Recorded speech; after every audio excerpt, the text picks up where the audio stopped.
Assalamualaikum, kami dari Kumpulan 2 akan membincangkan tajuk ideologi semasa percanggahan feminisme dengan Islam. Sebelum itu, ingin kami perkenalkan ahli kumpulan kami yang terdiri daripada 5 orang iaitu Nurul Ainah binti Muhammadun sebagai Ketua Kumpulan, Ifah Hamizah binti Sulaiman, Nur Anis Raya binti Nur Azmi, Siti Nur Akilah binti Mir Hashim dan Nur Farah Nabila binti Ahmad Nazri. Assalamualaikum warahmatullahi wabarakatuh. Saya Nurul Ainah binti Muhammadun akan memulakan pembentangan ini dengan menerangkan sedikit sebanyak berkenaan feminisme. Menurut Yunaha, feminisme mempunyai pandangan yang berbeza dalam mendefinisikan feminisme. Ini kerana feminisme tidak mengambil konsep dan asas teori dalam satu rumusan teori. Maka definisi feminisme sentiasa berdasarkan realiti sosial budaya di belakangnya, tahap kesedaran dan persepsi dan tindakan feminis itu sendiri.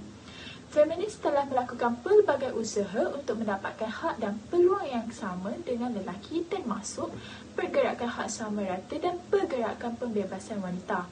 Usaha menuntut keadilan dan kesaksamaan hak ini telah menghasilkan konsep yang mempersoalkan pemahaman sosial tanpa mengambil kira perbezaan biologi antara lelaki dan wanita. Jika kita lihat mengenai perkembangan feminisme di dunia ini, terdapat beberapa andaian bahawa wanita tidak layak untuk berkuasa kerana wanita dianggap tidak berkemampuan seperti lelaki dan lelaki harus memiliki dan menguasai wanita seperti menjadi pemimpin mereka dan menentukan masa depan mereka dan bertindak sebagai bapa, abang atau suami. Gerakan feminis sebelum 1960-an atau sebelum kedatangan ideologi pembebasan hanyalah sebuah gerakan yang peluang pendidikan wanita, hak pengundi, kemerdekaan ekonomi dan peluang pekerjaan yang bebas daripada lelaki. Saya, Siti Nur Akilah binti Mir Hashim, akan menyambung pembentangan ini dengan ciri-ciri feminisme. Ciri yang pertama adalah menuntut hak sama rata antara lelaki dan wanita. Golongan feminis menuntut hak yang sama rata antara lelaki dan wanita. Mereka beranggapan bahawa lelaki dilebihkan dalam beberapa perkara berbanding wanita. Antara aspek yang dituntut haknya adalah hak dalam berpolitik, hak dalam menuntut ilmu dan hak dalam berkejaya. Bagi golongan feminis, terutamanya Muslim liberal, Al-Quran bersifat bias terhadap isu ini. Mereka beranggapan bahawa wanita direndahkan martabatnya oleh kerana sifat semula jadi yang dimilikinya. Namun, Islam sebenarnya merupakan agama yang sangat adil dalam membahagikan hak antara lelaki dan wanita. Tanggungjawab dan hak yang dipikul antara lelaki dan wanita adalah berdasarkan kelebihan, keupayaan dan sifat fitrah yang dimiliki oleh jantina masing-masing. Yang kedua adalah pembahagian harta pusaka antara lelaki dan wanita. Golongan feminis lantang bersuara menuntut hak pembahagian yang sama rata antara lelaki dan wanita. Mereka menyuarakan ketidakpuasan hati tentang pembahagian harta pusaka ini sejak daripada tahun 1960-an lagi. Mereka juga menuntut perubahan dalam nisbah pembahagian harta pusaka antara lelaki dan perempuan. Ini kerana beberapa hal yang mereka rasakan perlu diubah. Antaranya adalah kerana perubahan sosio budaya masa kini yang mendorong wanita untuk turut bersama mencari nafkah. Dan bukan itu sahaja, wanita kini juga mempunyai tanggungjawab yang sama seperti lelaki dalam mencari wang untuk ahli keluarga. Golongan feminis ini mengatakan bahawa hukum faraid yang digunakan dalam pembahagian harta pusaka adalah tidak relevan pada masa kini. Yang terakhir adalah gerakan yang didominasikan oleh wanita. Kumpulan ini mempunyai objektif dan perjuangan yang sama dengan feminis barat. Sisters in Islam, SIS, yang bertapak di Malaysia merupakan satu gerakan yang didominasikan oleh wanita. Mereka memperjuangkan objektif dan perjuangan yang sama seperti feminis di barat. Namun demikian, jika kita lihat dalam perspektif yang lain, tidak semua kumpulan yang didominasikan oleh wanita boleh dianggap sebagai sebuah gerakan yang memperjuangkan objektif feminisme. Terdapat juga pertubuhan atau persatuan yang diwujudkan hanya untuk mewakili wanita dalam beberapa perkara, bukan untuk mengetengahkan ideologi feminisme. Seterusnya, apakah feminisme di mata Islam? Peranan wanita dalam Islam tidak mudah untuk ditakrifkan. Di dalam Al-Quran telah meluaskan kepada wanita tentang hak pemilikan harta dan kebebasan kewangan, melarang amalan pembunuhan bayi perempuan dan penderaan lain, dan juga mengubah suai amalan perkahwinan dan penceraian dengan ketara. Terdapat hadis yang diriwayatkan mengenai isu-isu feminisme ini. Jika kita kaji dengan teliti, pandangan Islam dan feminisme tidaklah sejajar. Hadis yang dimaksudkan ialah diriwayatkan oleh Imam Mazari yang bermaksud, bagi kami, yakni mazhab Maliki, tidak sah keimanan seorang perempuan dan hendaklah orang lelaki yang menjadi makmum mengulangi solatnya walaupun setelah keluar dari waktu solat. Saya, Ifa Hamizah binti Sulaiman, akan menyambung pembentangan ini dengan isu feminisme. Yang pertama, isu feminisme iaitu Aminah Wadud. Aminah Wadud merupakan salah seorang graduan yang mempunyai latar belakang pelajaran yang baik.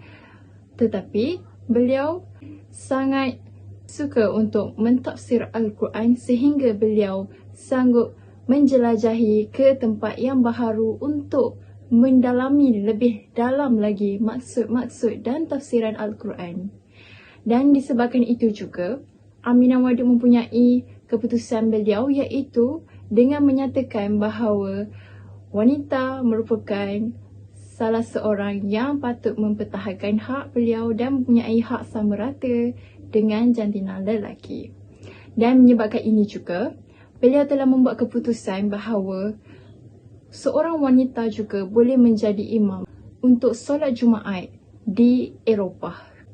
Aminah Wadud juga mempertahankan perlakuannya dengan menyatakan bahawa ianya telah dinyatakan di dalam tafsiran Al-Quran.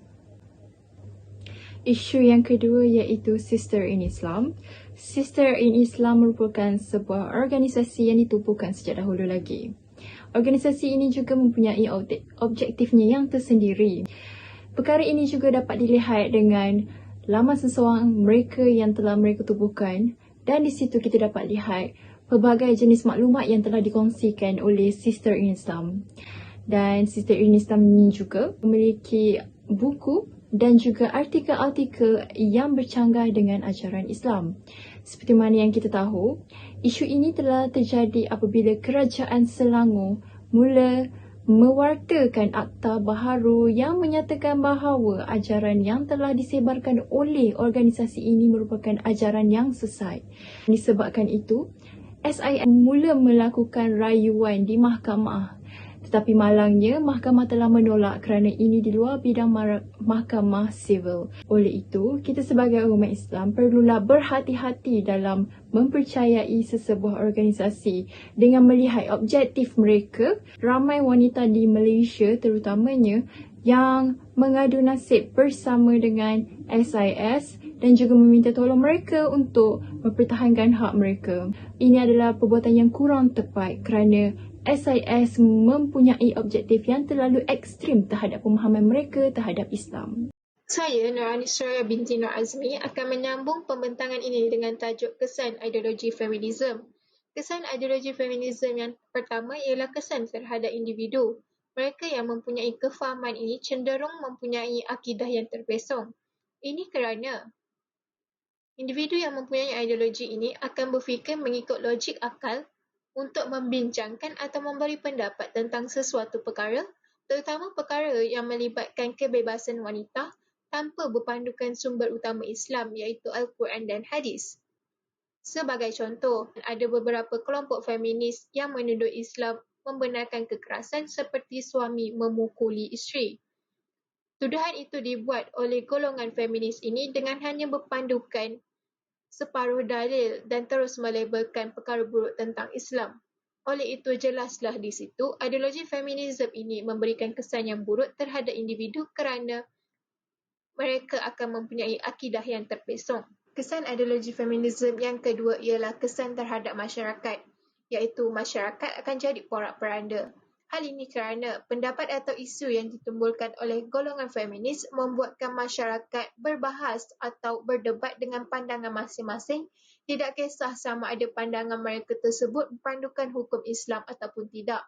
Ini akan membuatkan masyarakat keliru yang pada akhirnya akan terjadinya pergaduhan atau perselisihan faham berlaku kerana pendapat yang berbeza.